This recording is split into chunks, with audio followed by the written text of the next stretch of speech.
They did adjust them so they can pick you up from way back. Okay, good. I'll call meeting order 7:30. Please stand and join us for the pledge. I pledge allegiance to the flag of the United States of America and to the republic for which it stands, one nation under God, indivisible, with liberty and justice for all. Josiane Pedro, please call the roll. Chairman Cicconetti. Present. Trustee Hillier. Present. Trustee Connacht. Present. Fiscal Officer Patriarch. Present. Present, that counts, Mr. Chairman. Okay, I need a motion to approve the minutes from the November 1st, 2022 meeting, please. So moved. Second. All those in favor? Aye. Aye. Aye. Summary of the work session, please. Thank you, Mr. Chairman. At the work session, we did an update on our children's Christmas party this year, which is December 17th. We did, due to the popularity of this event, and I want to remind the audience that may be watching, we did have a pre-registration process that filled up in a matter of 2 days. We have a waiting list currently in case any of those folks drop off. And you will be required to have pre-registered and been confirmed in order to gain admittance to our Christmas party this year. We hope that this is going to go well in terms of trying to just be more organized with the popularity of this event. Fire chief reported on Grand River fire operations and future joint fire and EMS operations with the village. Fire chief also indicated one of our firefighters will soon be retiring, and we had a discussion regarding a new promotional list being generated. He also mentioned that they had done a graded hazmat exercise with Lubrizol, and all went very well.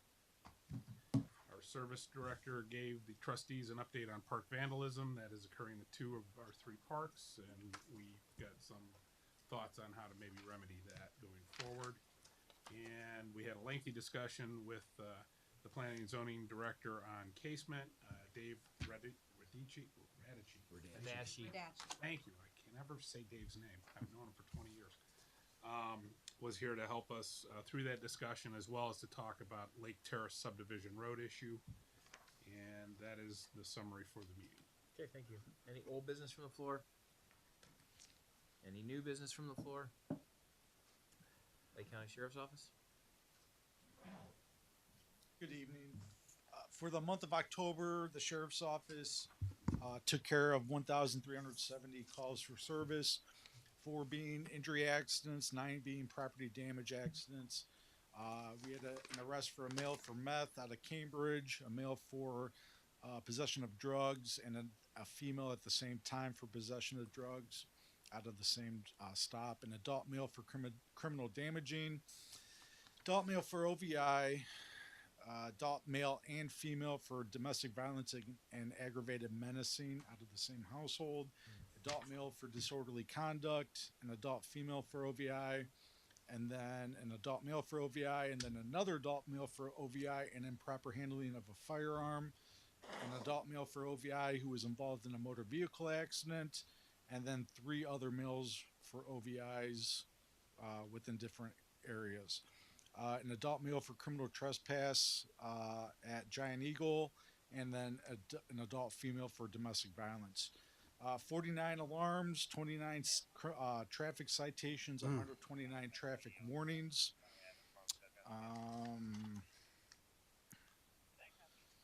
28 disturbances, 78 suspicious circumstances, vehicles, and persons.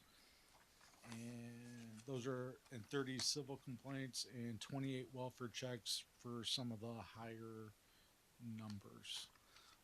Flock is on schedule. We have the areas laid out for Flock.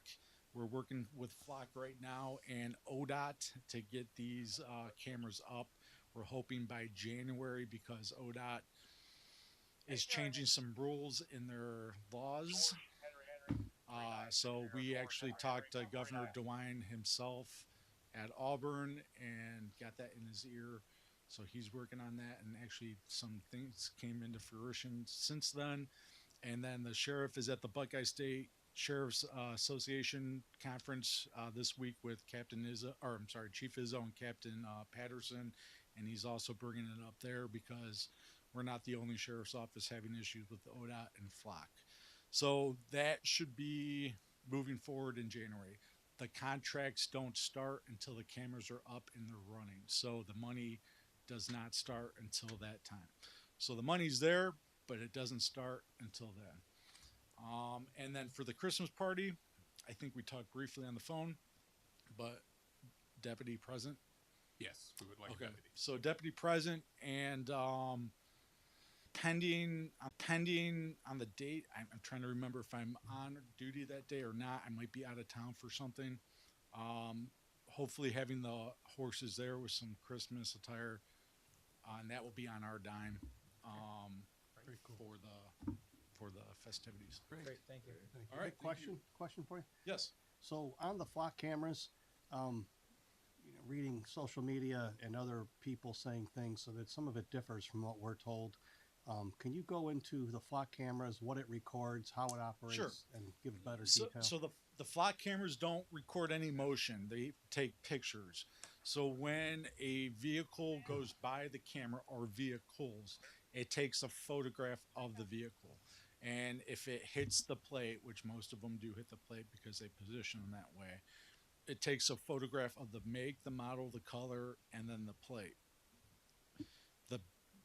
The plate does not get run through NCIC leads in the manner of, it doesn't give you who owns the car. It doesn't give you the home address of the car. It doesn't give you anything that we get as law enforcement from running plates at, let's say, a traffic light or at a intersection or at a accident.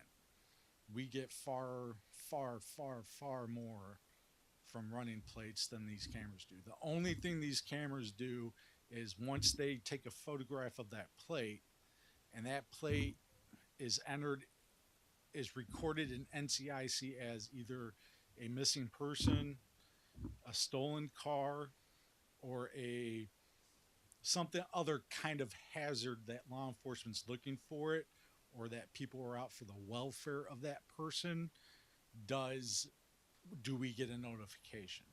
It does not run the plate in the same manner that we would run a plate. So when I run a license plate, I get the make, the model, the color of the car, the owner of the car, any past prior criminal history or traffic history of the car, and anything like that. This just tells you if the person has a warrant that's attached to that plate, if the car is stolen, or if they're missing endangered. So that's the only thing that it gets off that plate. And can't you guys put in data that we're looking for plate XYZ So, 2486? So if it hits that, it'll notify you the plate you're looking for was hit at this location. Yes. Right? So if we had a suspect vehicle, and let's say, and I'll give you a couple examples, we only had the color of the car. We could put every red car, just red, for example, red car between this time frame and this time frame, and it will only show you photographs of every red car that went by. If we had a model of the car, but we didn't have a color, we could put we could type in the model, it'll show you that only pictures of that model between whatever time frame. If we were looking for XYZ on a license plate and we typed in XYZ, it will show you every car that has XYZ that went past that camera during that time. So it doesn't. You can't preload it with the license plate, and then it notifies you that that plate crossed through the camera. No. Okay. No. Okay.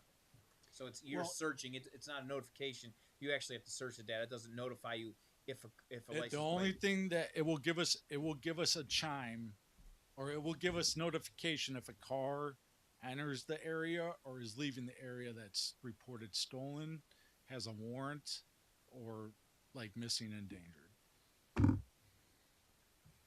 Being like an Amber Alert or something to that effect. Yeah. So if we had a missing juvenile that is 16 or older and they have a license and they're driving you can search for that make, and let's say they left in their parents' car, you could search for that make, that model, or that license plate and see where it was at. So you can put it Or in. if I well, You said you couldn't. After the fact. It can't notify you if it recognizes it. It takes those pictures and then you can do a search and it'll pull the data based on your search. But you can't put in a notify me if. You have to go and search for. so he would have had to pass that camera Right. already. I can't say pre-program it to notify me for that camera. Correct. But That's where him being entered into NCIC as a missing person, because you have to enter juveniles into NCIC as missing, that, and you attach that plate that he was last with when he passes by that and it reads that plate, then NCIC will alert that vehicle went by. So you could do that with a bank robber then. He Oh, yeah. left it. So it does do that then. You can put in the plate and it'll ding you if a certain plate goes by, right? It won't. You can search. It won't notify you. You can't preload it and have you notify. I thought you just said you could do that with a missing person though. Only NCIC. So if they're entered into leads as missing, it will read plates that are registered in leads as missing. So Or if only they have a missing, warrant. not any other criminal activity. Or warrant. That's or what I'm sto- getting or at. So stolen vehicle. Okay, so it can do that then. Okay. Who puts the warrants in? So Parts. no, the sheriff's office puts them in. So like the courts issue the warrants, and then we enter them into leads. We enter the courts issue the warrants. We enter the warrants as a law enforcement agency In the leads. into leads.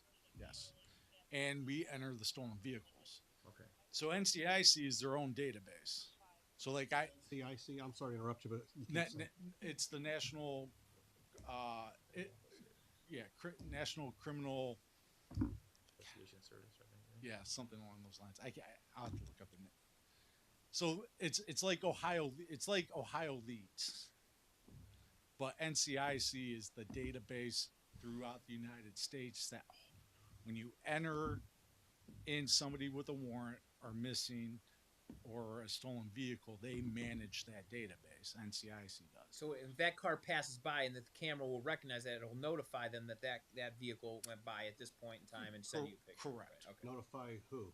So deputies and law enforcement in the Jarenow area, just like we have access to Menners, we have access to Willoughby's, we have access to East Lakes, just like they're going to have access to ours.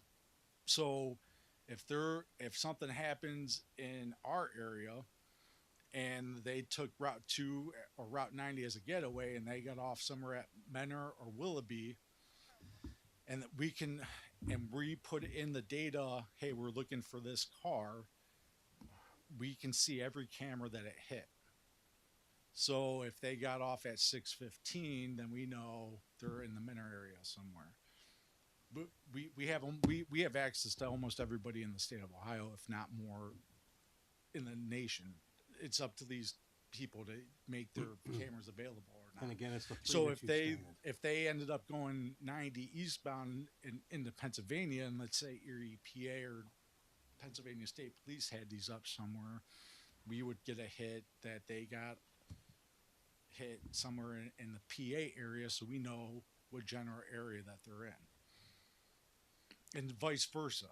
If something happened in Menor and they came into Painesville Township, or if they came into Perry or Concord, they would get notified, and they did a search for that suspect vehicle, they would see that they passed by our cameras. So like one instance is we had what was the call? We had a call, or we had an incident, and we were trying, and the detectives were trying to come up with a pattern to figure out where this guy lived. So his car did the same pattern in the morning and the same pattern in the evening. So we were able to narrow down where he lived by a certain location and then his habits, and then we were able to set people up for that specific time by looking at his habits and then intercepting them. Very cool. All right. Thanks for the explanation. Okay. Service? Our first curbside leaf collection will be this Saturday will start at 7:30. All leaves have to be in the paper recyclable bags placed at the curb by 7:30. We'll be using 3 garbage trucks provided by Dumpster Bandit, and each truck will have 3 of our employees following behind it to load all the leaves. That's all I have. Yes. Hold on, I'm writing. Till what time are they gonna work till? What time do they work till? Oh. 7:30 to what? Till dark, but we will be done before dark. We won't work after dark. There's a couple properties along Nelmar that I don't know if they had a landscaping company come do leaves for them or if they did it, but I think there's 3 houses with piles of leaves. Okay. And I didn't know if we should send letters to residents that say, hey, we see you did this. Just, you know. He did it. Okay. I heard that contractor's a schlep. I just wanted to make sure, like, they weren't like Those were nice piles. residents new to the township thinking we would pick them up and. Okay. He's tried that angle. Yeah. I'm doing it. All right. There's one on there's one on Fairfield too. I'm sure you've seen same thing.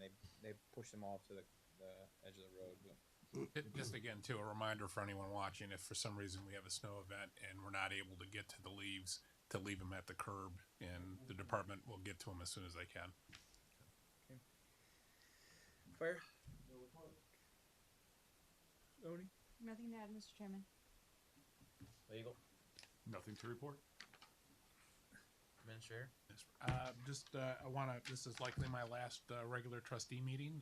I do want to thank the board for the confidence and the opportunity that you gave me, even though I was here a short time.